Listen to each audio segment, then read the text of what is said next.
এক গ্রামে ছিল এক দরিদ্র মেয়ে, নাম তার মায়া। গ্রামের কাছেই একটি সুন্দর নদী বয়ে চলত। নদীর পানি বিশুদ্ধ ও স্বচ্ছ ছিল। গ্রামের সবাই নদীর পানিই পেত। মায়ার মা অসুস্থ এবং ডাক্তার দেখানোর জন্য প্রয়োজনীয় ঔষধ আনতে অনেক টাকা লাগবে। মায়ার কাছে টাকা নেই।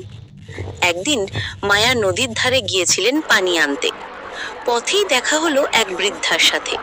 বৃদ্ধা বললেন, বোন, তুমি কি এই নদীর পানি পান করতে চাও?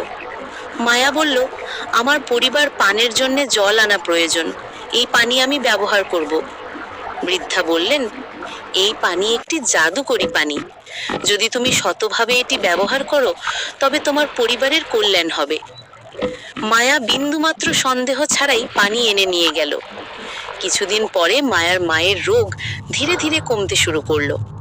গ্রামের মানুষ অবাক হয়ে বলল, কার কি করণীয় দয়া করে বলো। মায়া বলল, আমি শুধু সেই জলের পানিই নিয়েছি যা আমাদের গ্রামে আছে, কিন্তু আমি প্রতিদিন কর্নিশ দিতাম, কাউকে দোষ না বলি, প্রকৃতির সাথেই বন্ধুত্ব করি। বয়স বাড়ার সাথে নদী কিছুদিন শুকিয়ে যেতে শুরু করলো।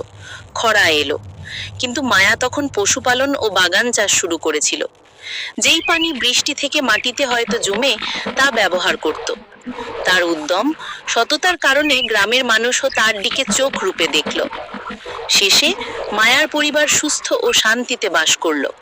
নদীর পানি অন্তত কিছু সময় পর্যন্ত ফিরেও এলো এবং সবাই বুঝল, প্রকৃতির সঙ্গে কোনো কপটতা করলে তার ফিরতি ফল পেতে হয়।